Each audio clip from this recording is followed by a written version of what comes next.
Man, I was just cruising on this airplane, looking at the flat horizon that rose to my eye level, looking at the sun, which was really close and big, when I wondered, how long have we been traveling at this altitude?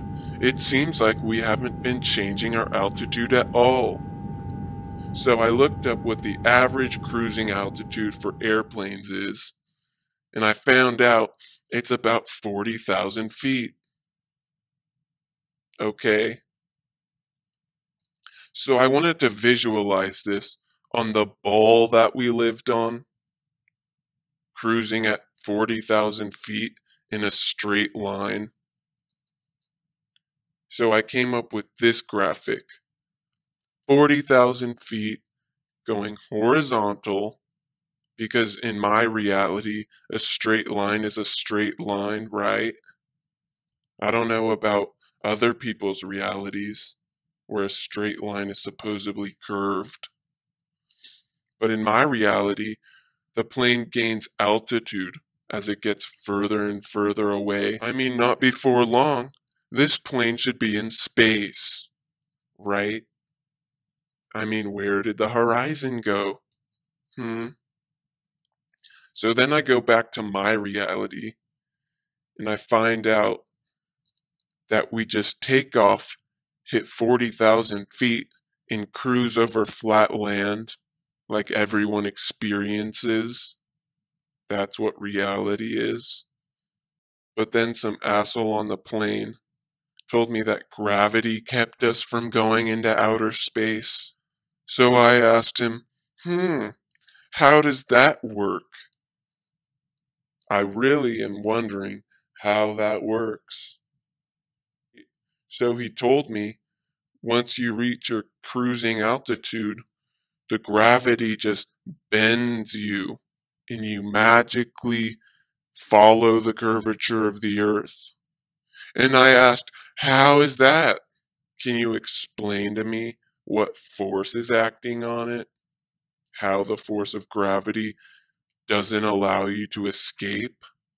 Because I thought you took off. Weren't you just taking off? Weren't you just defying gravity? So why can't you defy gravity at 40,000 feet? I mean, this is what you're expecting me to believe? You're taking off, and then once you hit 40 feet, you magically just follow the curvature, right? It's like a force field that you can't break. But I mean, if you want to go higher, you just tip your nose up, right? That's how you go higher. So if you have a plane that's going, say, 50,000 feet, wouldn't you just tip your nose up and break gravity, the supposable gravity that was keeping you from going into space, right? I mean, shouldn't you be in space by now if you're just going straight on a ball? I mean, how is it possible that this magical invisible force keeps the plane from going up, from increasing altitude?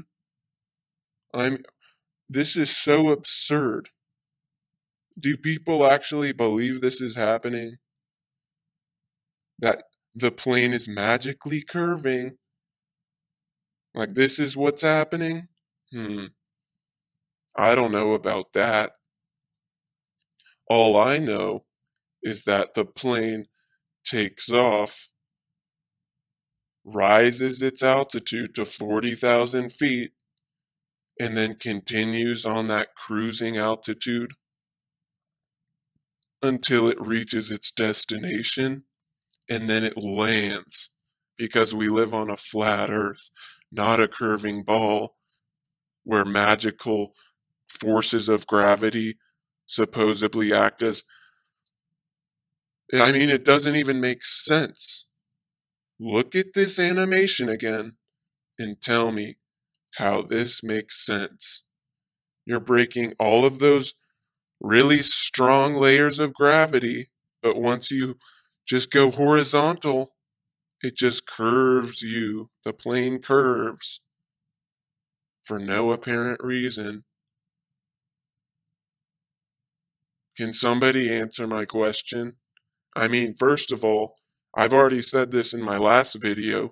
There's no proof gravity even exists. We can't measure it. We still haven't been able to prove Einstein's theory. I mean, isn't gravity just density? Right? When Newton's apple fell from the tree, I think it just fell because the air molecules underneath it were a lot less dense than the apple, so it fell. Isn't gravity just the action of a falling object until it hits a more dense object? That's all it is. It's just density.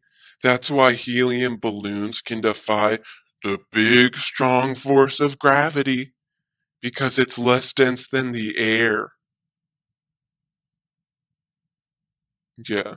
So next time you're on a plane, let me know if you really believe you're curving with the earth because gravity says so, because that's what you've been told. And that's why I'm calling BS on planes magically curving with the earth, because a force field, an invisible force, makes it so. Even though you can defy that force easily by tilting your nose up. So why don't you have to tilt your nose down to follow the curvature of the earth? I don't know. Someone answer my question.